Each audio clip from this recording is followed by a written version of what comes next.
I hit this issue today, and here is the quick fix that solved it.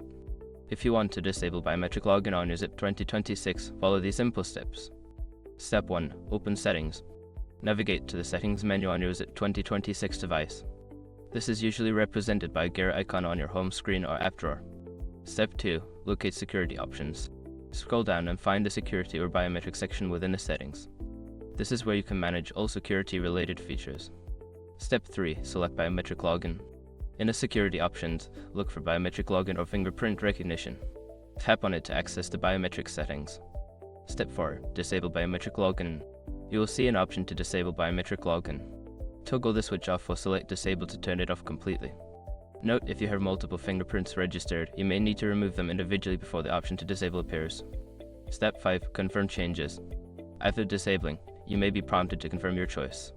Follow any on-screen instructions to finalize the changes. Now you are all set. Disabling biometric login can enhance your privacy, and it is always good to know how to manage your device settings. If you have any questions, feel free to ask.